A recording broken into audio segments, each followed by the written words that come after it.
Ingin tanaman padi sahabat itu berbuah banyak sahabat ya, dan berbuah lebat.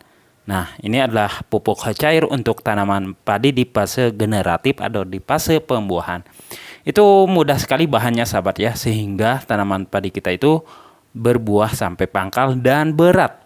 Hanya menggunakan beberapa bahan saja sehingga menjadi pupuk cair untuk tanaman padi, yaitu pupuk NPK cair. Nah, sahabat, kalau udah jadi, dia warnanya seperti ini ya. Ini bagus sekali untuk fase semenjak mengeluarkan melai atau semenjak tanaman itu mulai mengeluarkan atau mulai bunting gitu maksudnya, sehingga mengeluarkan melai kita spray sehingga pertumbuhannya itu akan cepat sekali sahabat ya. Nah, untuk bahan-bahan yang kita gunakan sebagai pupuk cair untuk tanaman padi sahabat ya. Nah, ini dia. Pertama, sekarang kita siapkan dua bahan dulu ini saja ya. Bahan ini sangat mudah sekali kita dapatkan di tempat kita masing-masing. Sehingga tanaman padi kita itu akan berat dan berisi penuh sahabat ya. Nah, pertama kita siapkan air leri sahabat. Nah, air leri di sini kurang lebih itu setengah liter. Untuk sahabat ya, ini untuk ukuran satu gendongan semprotan biar hasilnya itu lebih maksimal.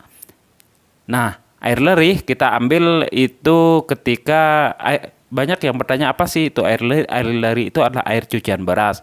Dan bahan yang kedua di sini kita gunakan micin. Micin ini adalah sebagai pupuk merangsang pembungaan sahabat ya. Ini bagus untuk tanaman cabai juga dan untuk tanaman lainnya juga bagus untuk merangsang pembungaan, apalagi untuk tanaman padi. Ini pengalaman saya. Oke, pertama-tama air cucian beras yang kita sudah ambil ini sahabat ya, kita masukkan ke dalam wadah kosong sebanyak kurang lebih setengah liter sahabat ya dari air cucian beras tersebut. Nah, setelah kita masukkan ke wadah kosong sahabat, di sini kita siapkan lagi micinnya ya. Micin yang kita gunakan di sini bagusnya itu per gendongan semprotan itu kita kasih 1 sendok. Nah, ini untuk 1 sendok sahabat ya. Oke. Nah, kalau udah kita siapkan 1 sendok, kita masukkan ke dalam air cucian beras ini sahabat. Biar hasilnya lebih maksimal, kita aduk-aduk merata. Pastikan micin itu sampai mencair bersama atau menyatu sama air cucian beras tersebut. Nah, ini sahabat ya. Nah, kita tambahkan di sini untuk pupuk NaKCl-nya ya. Kita untuk pupuk KCl biasanya tuh harganya mahal, sahabat bisa menggantikan memakai garam ya, garam krosok. Nah, ini adalah pupuk dari garam krosok. Garam krosok ini bagus banget untuk pupuk agar bulir-bulir kita itu menjadi bernas dan terisi penuh. Kita pakai sedikit aja untuk pergendongan semprotan. Atau sahabat bisa menggunakan 2 sendok sahabat ya untuk garam tersebut. Nah, ini untuk ukuran cabai sahabat bisa menggunakan setengah sendok saja ya. Tapi untuk cabai itu penyepraiannya itu ntar kita sekali spray itu ya sahabat. Jangan terlalu sering kalau menggunakan garam krosok. Itu sangat berbahaya bagi tanaman cabai. Nah sahabat, setelah ini kita masukkan NPK ya.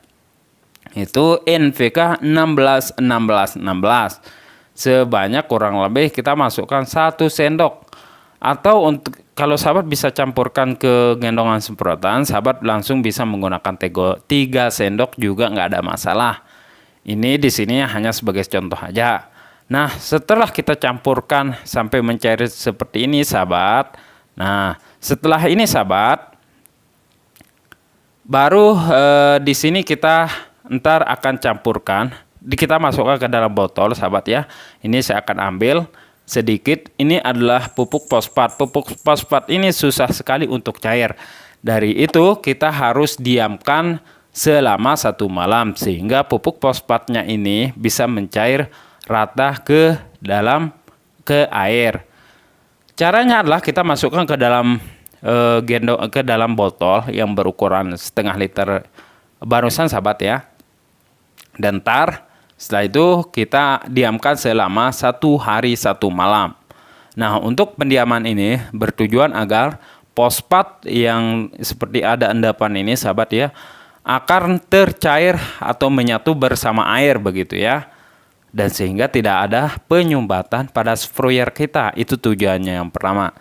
Nah, untuk dosis dan aplikasinya sahabat, ini kita diamkan 1 hari 1 malam. Esoknya langsung kita bisa aplikasikan ke tanaman padi kita di fase bunting sahabat ya. Dan ingat ini untuk 1 gendongan semprotan. Kalau sahabat bikin untuk 5 gendongan semprotan juga bisa. Tinggal dosisnya seperti tadi. Agar hasilnya maksimal sahabat, entar kita akan campurkan bersama pupuk MKP. Nah, ini adalah pupuk MKP, pupuk di fase pembuahan atau di fase pembunting sahabat ya. Ini adalah pupuk daun, biar pupuk yang barusan itu terserap secara maksimal. Kita menggunakan entar cuman 1 sendok, biasanya 3 sendok sahabat ya. Tetapi di sini kita gunakan 1 sendok dari pupuk MKP ini. Pupuk MKP itu tinggi fosfat atau P2O5 sebanyak 52% dan kaliumnya juga itu tinggi sekali. Dan ntar kita gunakan di sini hanya cukup 1 sendok ketika kita campurkan bersama pupuk bikinan sendiri itu. Tapi untuk dosis umumnya ini sampai 3-4 sendok per gendongan semprotan. Nah, karena dari pupuk ini kita ada campuran dari pupuk yang kita bikin, kita cukup pakai sendok saja udah cukup sahabat ya. Nah, biar hasilnya maksimal dari pupuk tersebut sahabat bisa tambahkan pupuk dari boron sahabat ya.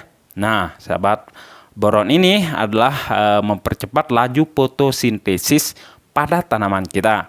Boron ini sangat dibutuhkan oleh semua jenis tanaman termasuk untuk tanaman padi sahabat ya. Tetapi dosisnya lebih rendah dari pupuk seperti nitrogen, fosfat dan juga kalium. Nah, yaitu unsur hara makronya itu lebih tinggi dan mikronya ini lebih sedikit sahabat ya. Di sini mengandung unsur boron, magnesium dan lain sebagainya sahabat ya. Nah, sahabat bisa lihat ini namanya pupuk boron dan sahabat bisa cari di toko-toko pertanian. Di sini ada komposisinya seperti boron, magnesium, nitrogen, kalsium, sulfur, mangan, mikro lainnya. Nah, dan juga ada zat besinya dan mineral zat besinya. Dan ada zinknya dan lain sebagainya. Dan untuk pupuk MKP itu, untuk boron ini juga kita cukup pakai 1 sendok sudah cukup sahabat ya. Nah, biar hasilnya lebih maksimal dari penyepraian pupuk daun kita, yaitu pupuk cair untuk tanaman padi. Nah, kita spray setelah embun sudah tidak ada sahabat ya. Ingat, penyepraian ini kita lakukan sampai 3-4 kali penyepraian sampai benar-benar tanaman padi kita itu sudah mengeluarkan malai serempak. Baru kita selesaikan penyepraian agar hasilnya lebih maksimal sahabat.